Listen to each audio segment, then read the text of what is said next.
window tap.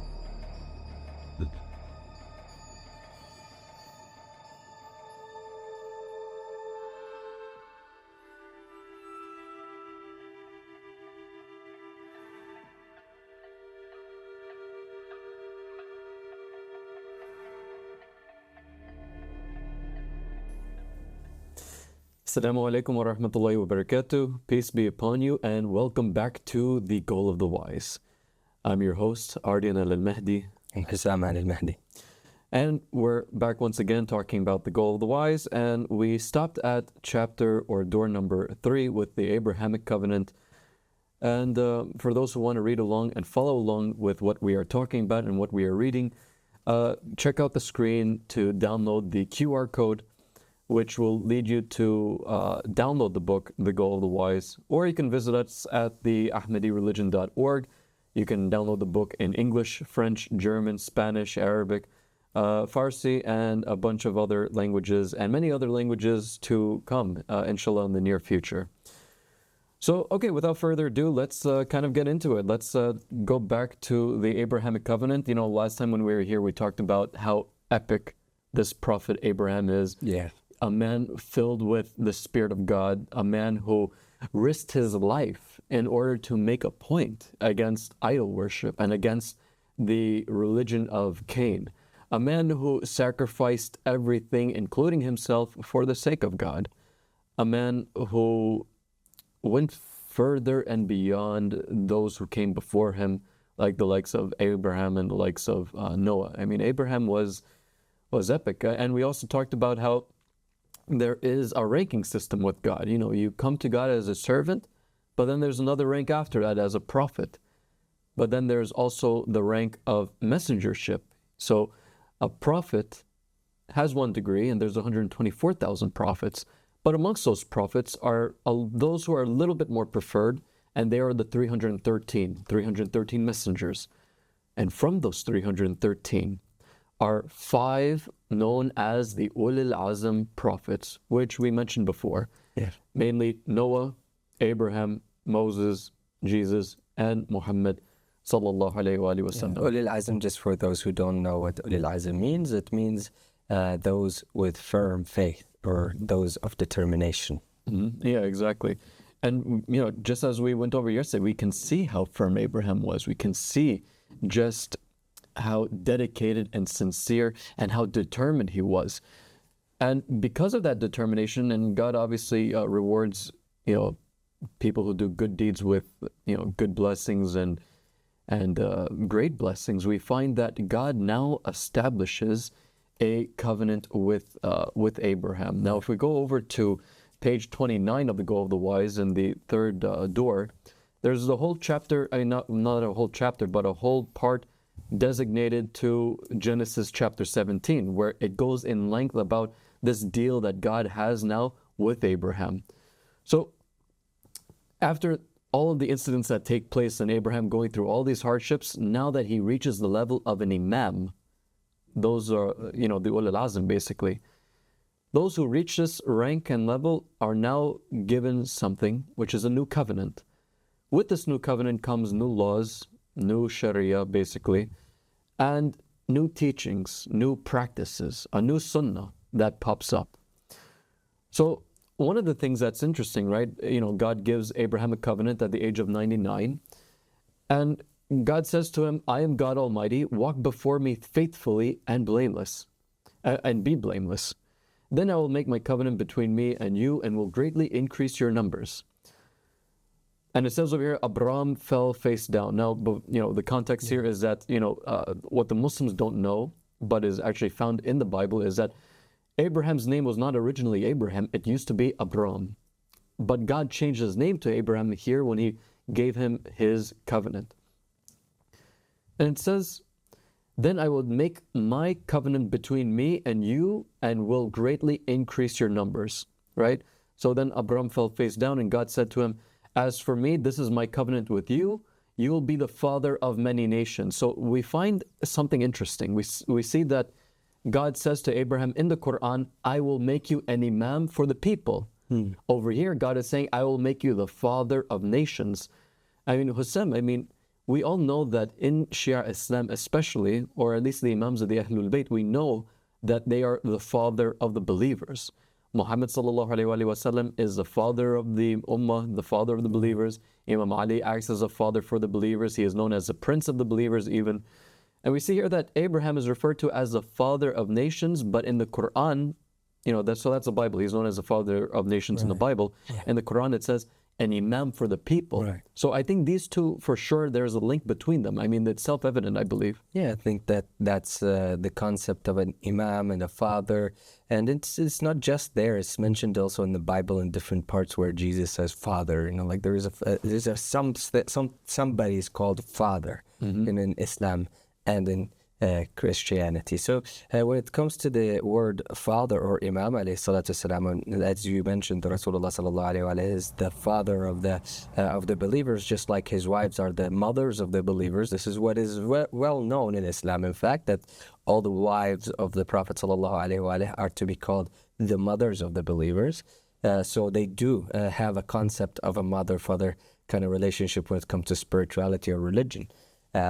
It's just the fact that Abraham alayhi salatu wasalam, when he rose in ranks, one rank after another, he became at the rank of an imam. And the imam always comes with a specific covenant, right? Like they come and they make a covenant with God because they have reached a rank in firmness in faith, in the inspiration that they have, that they don't doubt in that inspiration. They are so firm in that belief in the divine inspiration that they receive. They know it's from God, so they don't doubt it. Therefore, Satan can't even kind of manipulate them on that level. That is why when they come with a new path. They pave a new way outside of the older version, which is kind of corrupted over time. And broken at some point. So the idea is that Ibrahim alayhi salatu wasalam, when he came and he made that covenant with God, he actually established new things, such as circumcision. Yeah, he did. And that's one thing that is mentioned here is that God establishes his covenant with Abraham. He changes his name from Abram to Abraham. And there's something interesting about the name change, right? Is that, and Abu Sayyid actually mentioned this once. He said that, it's interesting how God inserts this letter into his name, Ha.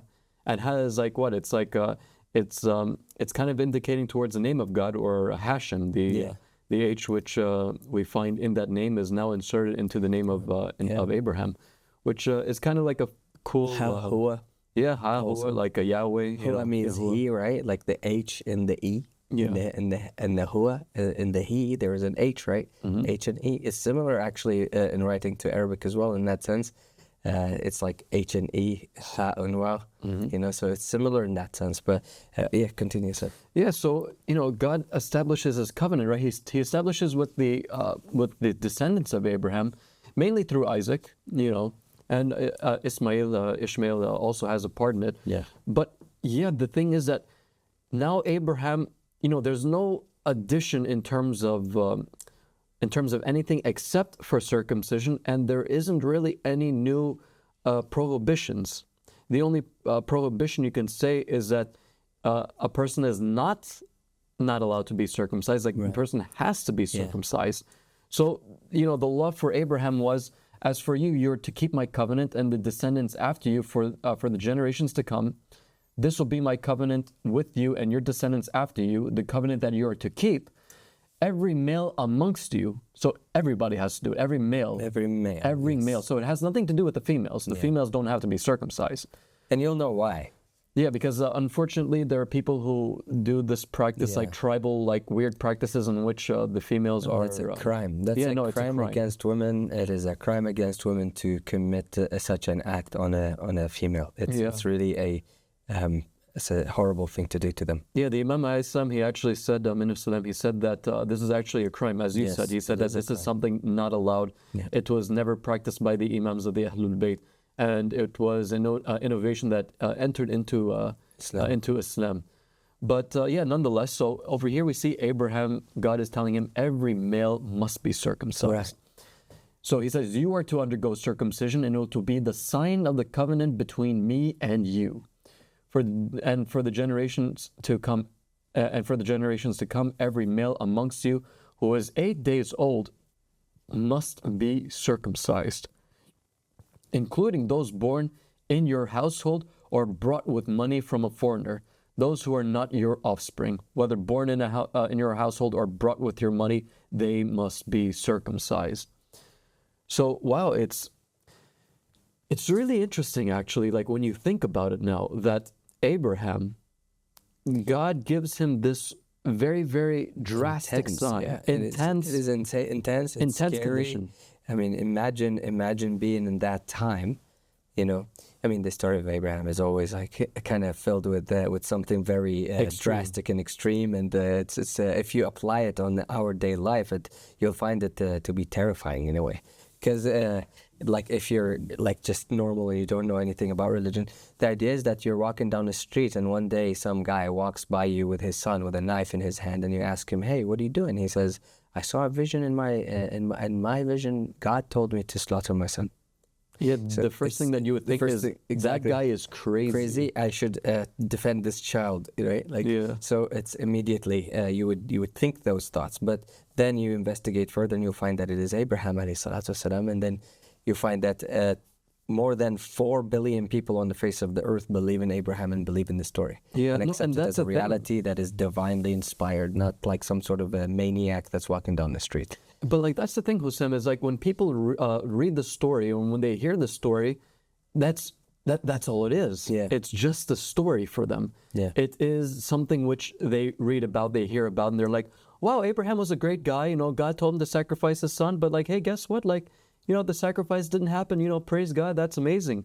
Or like they're like, wow, it's like imagine like that's how much faith Abraham had, that like he, you know, God told him to sacrifice his son and he was going to do it. Wow, that's amazing. But the thing is, You know, the thing is like, guys, like take a step back, like forget about the story. Like as you said, imagine like you're seeing that happen, and like you're not really sure about like if Abraham is a prophet or not, and like this guy, like you see him taking his son and doing something like that. Now imagine this context, right? Because circumcision is an everyday practice. It's an everyday practice that is being done everywhere. You know, in hospitals, when babies are born, there's an option to have them circumcised.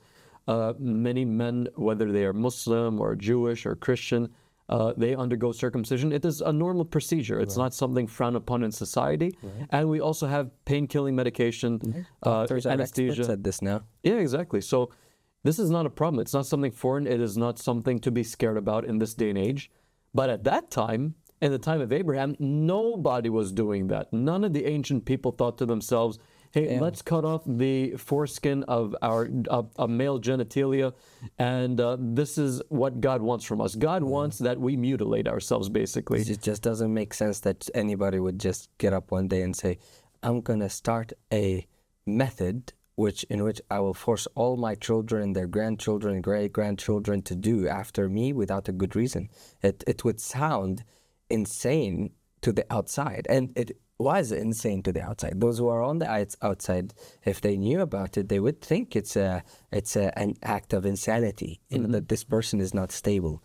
Then I think really just to stop, just to kind of drift a little bit on the side so that we can prove something here for the people who are now confused or are atheistic or are like not knowers of what would they do in that scenario. If you are walking down the streets and you meet an Abraham, if you're at that time and you're walking down the streets and you meet an Abraham with that knife, or you meet to mutilate the private part of his son, or to as he would tell you, he saw a vision of God telling him to do that act to his son, to slaughter his son. What would you do? Say you would. The first thing that a natural reaction would be is that you take the son away, and then you'd say, "What on earth are you doing?" Exactly. Right? And the person would say then, "I am Abraham. I am appointed by God." And you would say, "What do you mean appointed by God?" And he would say, "Here you go. The will of the prophet before me appoints me by name. Here you go. Here you go my knowledge.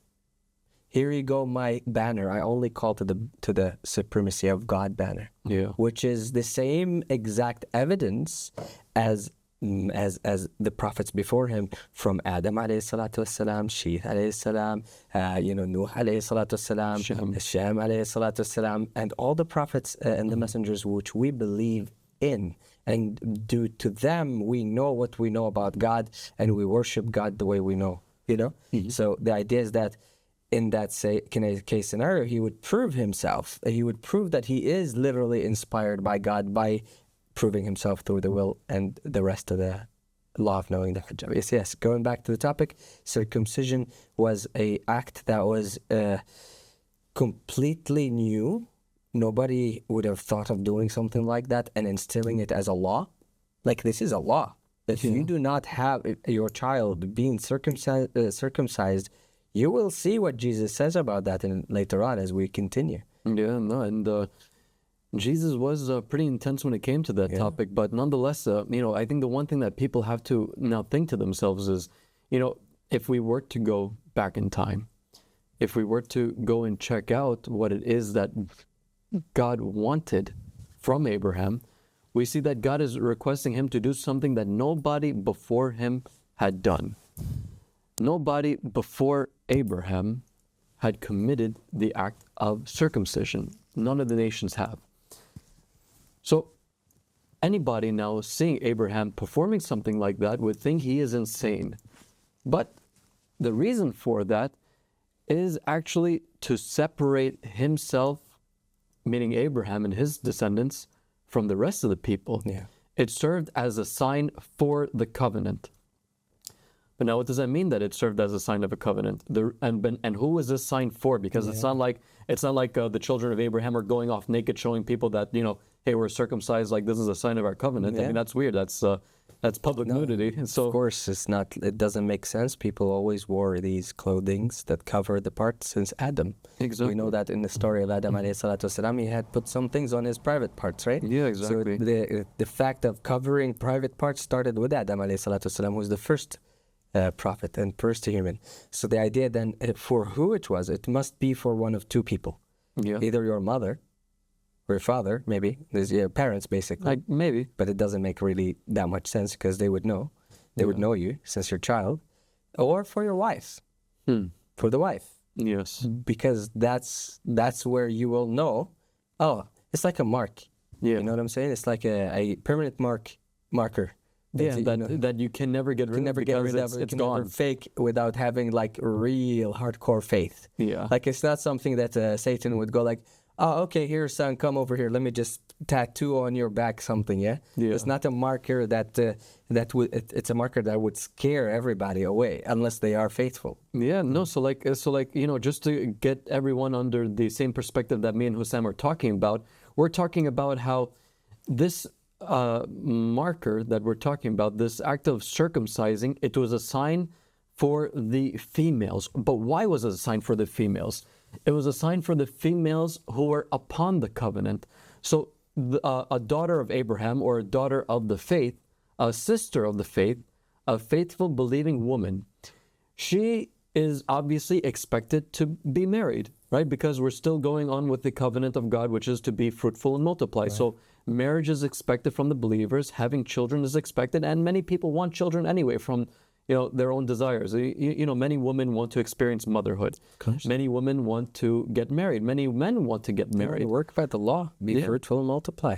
And that's a scary thing too, is that many people want to get married. Some people want to get married for the right reason, and some people want to get married for the wrong reason. So, it happens many of times in today's society and in the past, and we see that happening all the time today, where people tend to join a religion, they join a call, they join a sect, they join a faith because they want to get down and marry and lay with another woman. Yes. So, a Jewish person probably becomes Christian because, the girl that they like or the man that they like is Christian. Maybe a person becomes Muslim because they're like, hey, I like that girl, I'll be Muslim just so I can marry her. So, it's not a reason of faith now. It's really a reason of attraction.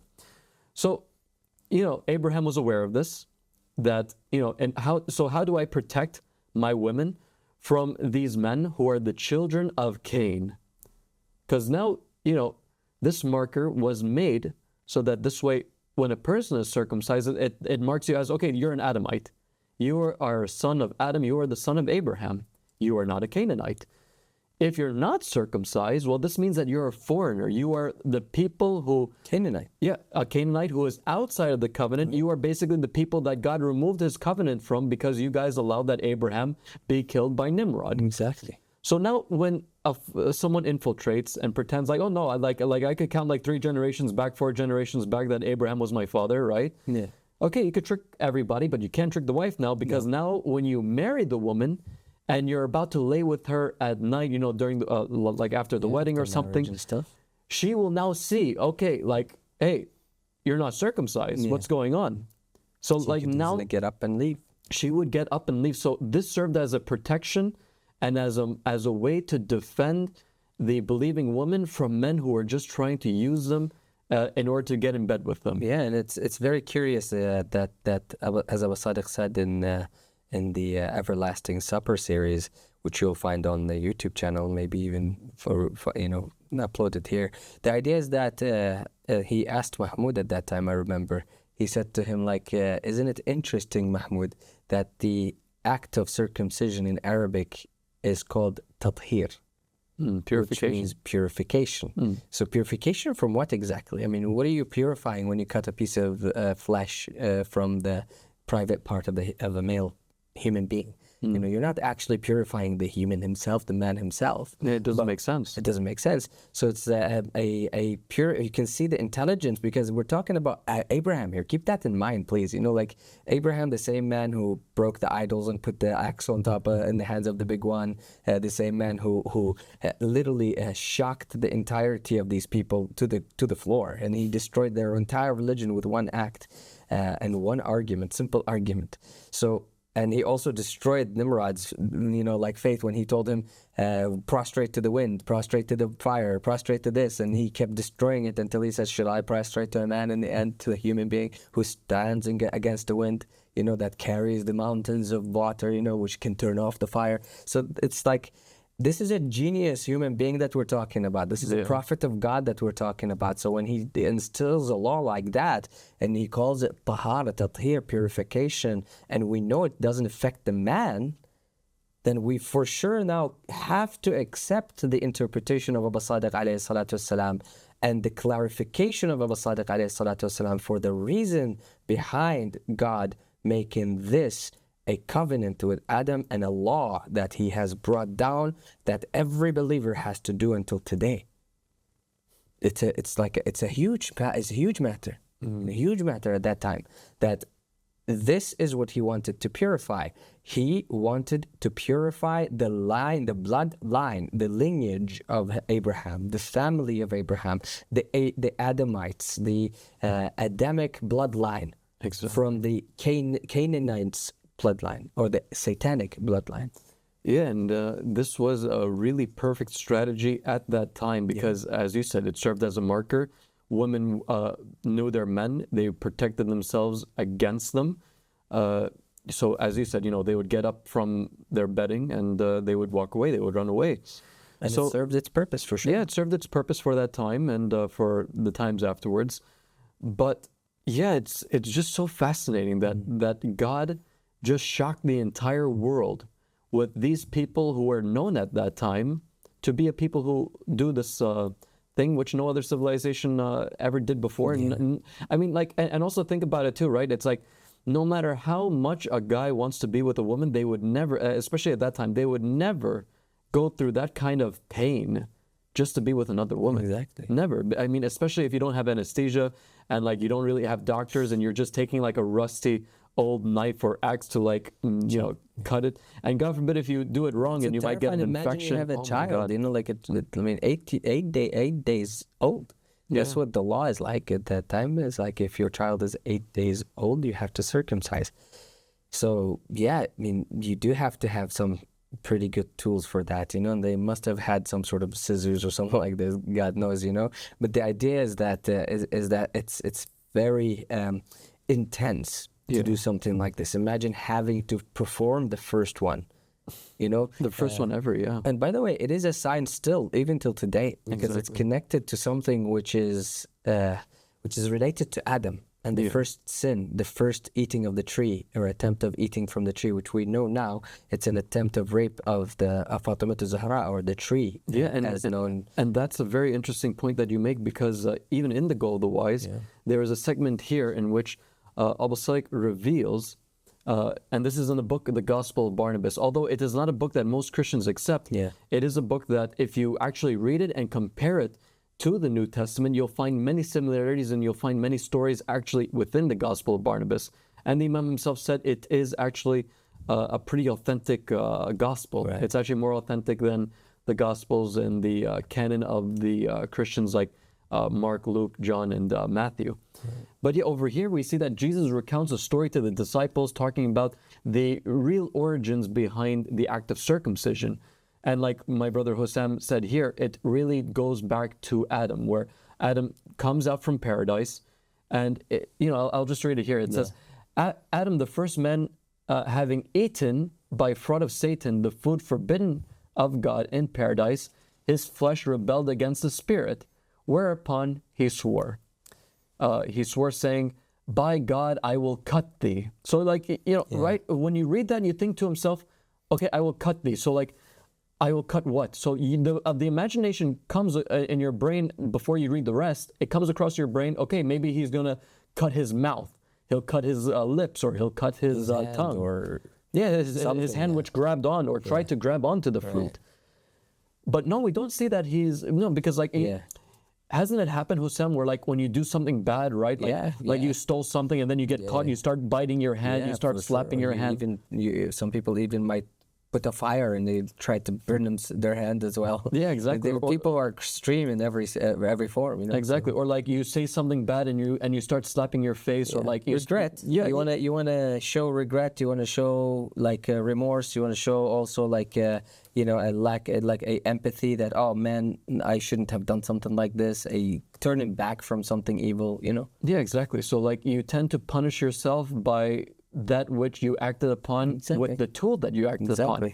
So as we said, you try to grab something that's not for you. If you're regretful, you'll try to do something like that. Exactly. Okay, so what do we see here? It says, and having broken a piece of rock, he seized his flesh to cut it with the sharp edge of a stone, whereupon he's rebuked by the angel Gabriel, and he answered, I have sworn by God to cut it, and I will never be a liar. So still you're thinking to yourself, okay, is he talking about his tongue, his lips? What is he talking about? Then the angel showed him the superfluity of his flesh, and that he cut it. Hence, just as every man taketh the flesh from the flesh of Adam, so he is bound to observe in his sons, and from generation to generation came down the obligation of circumcision.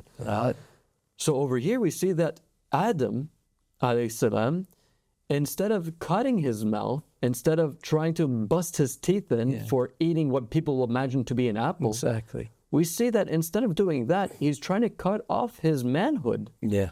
If the reason why you came out of paradise was because you ate a piece of fruit, you want to punch yourself in the face. You want to take a rock and knock out your teeth, not cut off your manhood. Exactly. Who does that? How does that make sense? It doesn't, unless, as you said, and as we said in the very first episode, that the sin of Adam was a sexual sin. He lusted after Fatima Zahra, tried to have intercourse with her, obviously failed, was kicked out of paradise, and was so regretful that, wow, it was my own urges and my own lusts that got me kicked out of God's grace. Yeah. It's of course he's going to cut that. Of course he would want that's the epitome of what a human being is. It's a struggle of darkness and light, and it's a drama that is happening inside of the human being. Every human being has their own story, and they have their own backstory, and they have all these effects that happen in them. And Adam ﷺ is no different. Being the first human being is it must have affected him quite a lot when he's been told that woman, if you eat from that tree, you'll be able to become a king that is the ruler over a kingdom that is no end to it. There is no end to that kingdom. So of course he would want that, and he would see that that's the best of the best. So of course he would want the best of the best, though he did it wrong. So which would also make sense, Ardian, the story of the Canaanite two women that came to to Jesus alayhi salatu wasalam, crying over like her daughter's sicknesses and illness, where she was like, just the explanation you gave right now about Jesus Christ alayhi salatu wasalam now clicks and makes sense out of that story, where he calls her a dog. You know, calls like dogs. It's not good that I would take the food from the children and give it to the dogs. Yeah, and it's crazy because when he says that, right, like you said, it's a Canaanite woman, and he's paying her no mind, not paying her any attention. And the disciples, they were shocked. They're like, hey, you know, like, this is Jesus, but he's not paying attention to this woman. But and you know, she's saying, "Oh, Jesus, son of David, please heal my daughter." And then he says that famous line, as you said, you know, we don't give, you know, we don't take the bread out of children. It's not okay that we take the bread from children and give it to the dogs. And she said, even the dogs, oh master, even the dogs will eat from the crumbs of the bread that falls from the table. And he was like, he was amazed at that moment. He was seized by a shock, by an amazement at her faith, because she was super faithful. This woman, she actually recognized who's in front of her, and she recognized what's happening over here, the scenario, the entire rank of Jesus versus, you know, the ones who are not, who are Canaanites. And she believed in Jesus more than maybe even most of the people who claimed to believe in him, the Israelites. So the idea, she had more faith in him than most people did. And then when he saw that, he healed her daughter, and he said, "Go back home and do it." When the companions heard, that's what shows you she had probably at that moment more faith than they did in him, you know, because at that moment is when they doubted Jesus Christ alayhi salatu wasalam's intentions, right? Yeah. But at that moment, in her side, she was like, "I know who you are. You are so and so." They're like, "You just command it, and it will happen." They had so much faith in him.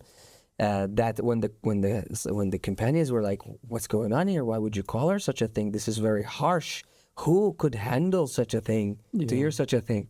But like, do you know what the story indicates too? It also indicates that the moment, because you said that she said master, right, or Lord.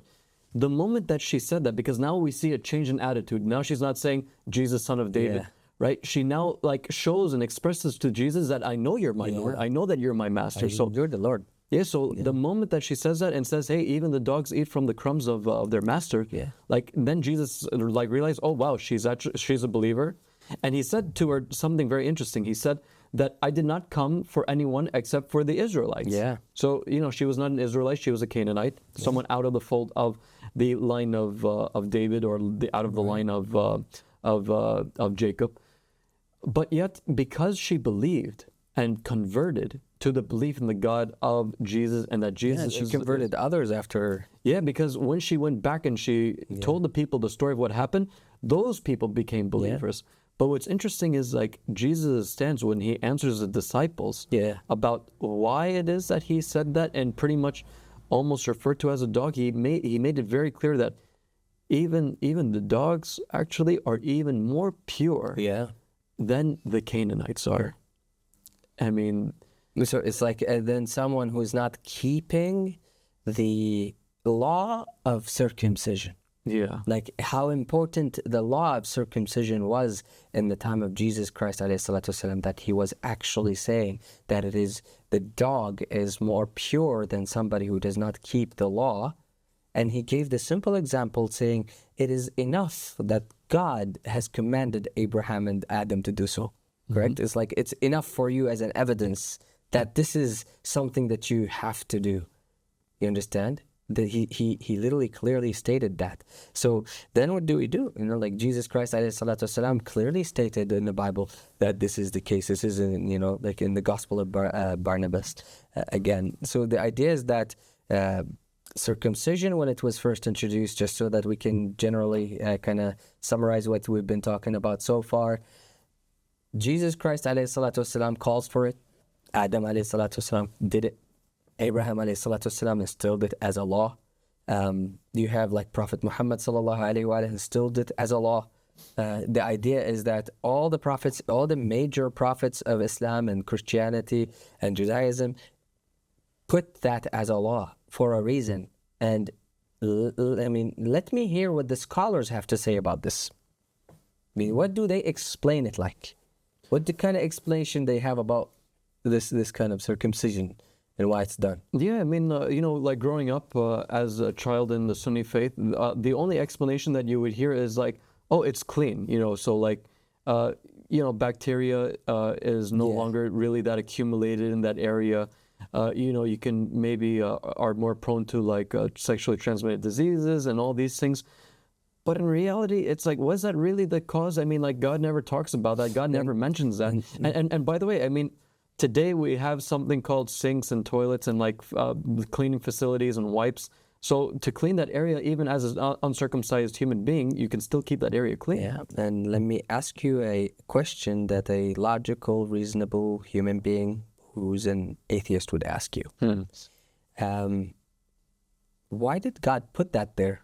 Exactly. Like, why would is God that not like a sign of bad design? Yeah, exactly. So like now it kind of like puts like the atheists on this like ground of like, hey, no, we got a problem. He has an argument. So like, okay, you're saying God created you in His image, but like in His image, He's uncircumcised then. So like, and then He's telling you to circumcise yourself. Like, so did He make a mistake when He's designing you? Like, what is the idea here? Like, did He actually like? He's like, okay, let's design this human being. Okay, produce. He pressed produce now. Okay, so now humans are producing. It's like, oh man, I made a mistake. I made that thing in there, and now, guys, you have to circumcise to be pure. Sorry, I didn't know. Yeah, I didn't know that you guys would have sexually transmitted diseases, and you'd have like this and that, and haram. It's you can't do that. Do it. How is that possible? It doesn't make any sense. You have to like be reasonable and also be have the space. Give us that space that when we explain these things, that you go like, maybe there is a 5% chance they're right.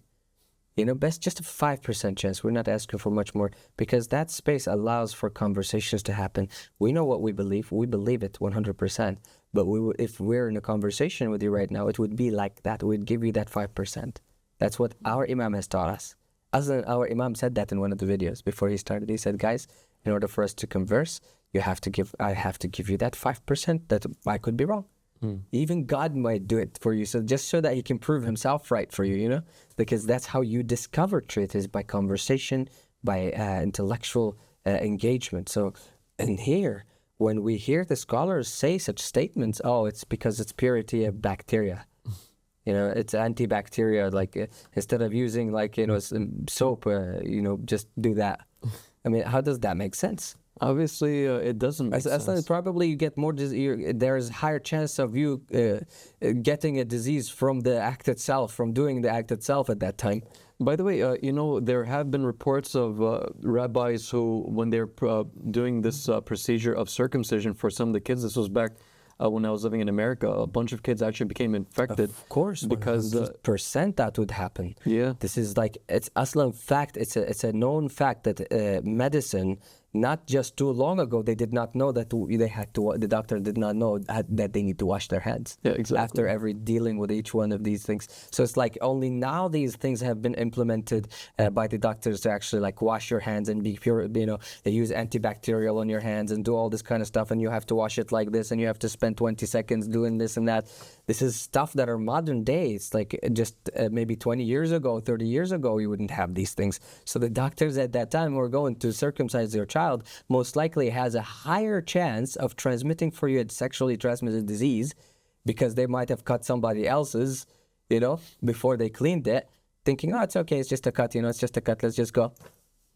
And then this. So this explanation by the scholars is absolutely ridiculous, with all due respect to the persons, to your persons who's hearing. But the idea is, it's absolutely ridiculous to some to believe that this is what a prophet Abraham would tell us to do. It's like the genius Abraham would tell us to do something like this. It doesn't make sense. Though this explanation makes absolute sense. Yeah, and if it was something to do with health reasons, I mean, it wouldn't make sense, because even God makes it very clear that anybody now who doesn't do it, He doesn't say, hey, that's kind of a bad deed, but like I'll let it slide because because like people weren't dying at that era because of having a foreskin. And that was like the last thing they were dying from. Yeah, exactly. I mean, who dies from that really? They were like going through famines and wars and like destroyed towns and like tribal warfare and exactly. Like literally the last thing they were worried about is sexually transmitted diseases. Exactly. That would be probably considered at that time as demons or something like that, possessions or something. It was magic or. Probably, but the thing is, like God, He tells Abraham that, hey, part of the covenant was anybody who doesn't circumcise, well, guess what? You're actually exiled. You're kicked out. You are banished from your people. You cannot be with us. You cannot consider yourself a part of our family, a part of our tribe, a part of our religion, so long as you're not circumcised. You are completely out of the picture.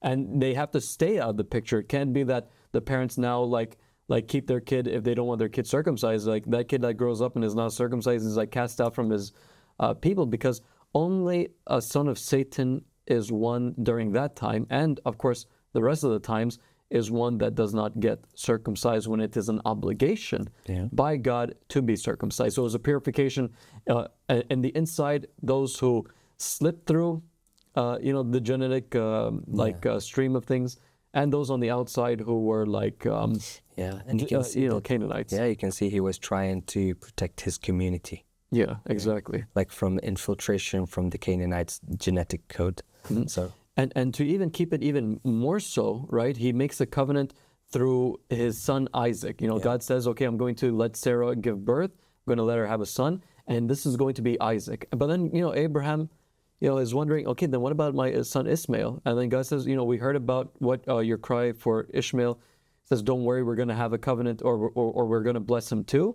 And we're going to bless him with 12 princes that come from your loins.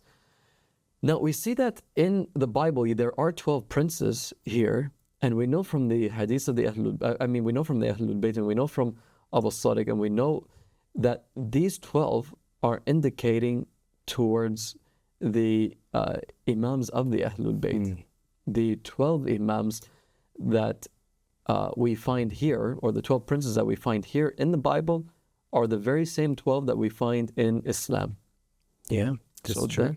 So that's it's a really cool FYI, because now as a person who now has read the scripture, not only do you see proof behind circumcision, the origins of circumcision, but now you even have further proof for the Imams that you follow, or the 12 Imams that the Shia Muslims follow. We find it actually in the Bible itself. Yeah, it's true, absolutely. So I think that's like for now, we have Abraham's story continues, and it continues to surprise and shock us, because Abu Sadiq alayhi salatu wasalam has kind of done for us something so intense. He took the chapters, he took the covenants of the prophets and the messengers one by one, and this is what we're doing right now. We're going through what Abu Sadiq alayhi salatu wasalam has revealed for us in the Goal of the Wise, which is the gospel that we believe is written and inspired by God on the hands and the tongue of Abu Sadiq Abdullah Hashim alayhi salatu wasalam. Which you can see this, you can find this book, by the way, and download it for free from our website. It is literally free. You can download it anytime. And if you want podcast, there is podcast. If you want video format, you can go to our YouTube channel. The Mahdi has appeared a YouTube channel, and in there you will be able to see lectures of Abu Sadiq alayhi salatu wasalam. Over 100 lectures from Abu Sadiq alayhi salatu wasalam is an unprecedented thing that has ever happened in history. About all the prophets and the messengers, they have not had the opportunity to reach out to people in this manner, right? There is no call of God that has actually had a man appointed by God that has what we have today. This ability to be on live TV, this ability to come to you for free, to enter into your house for free, sharing the true history, the true knowledge of humanity and revelations of this magnitude for free.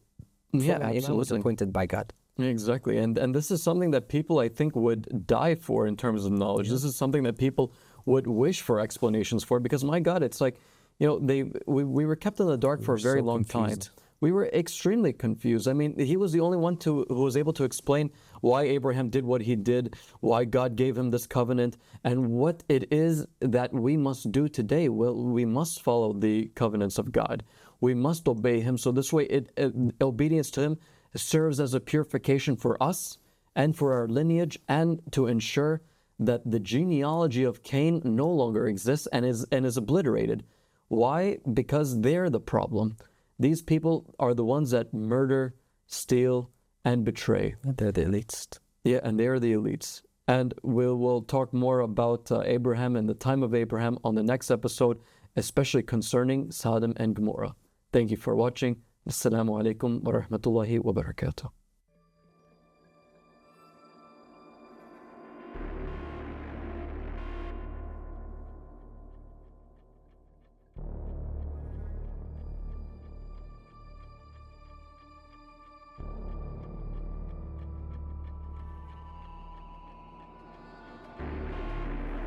Thank you.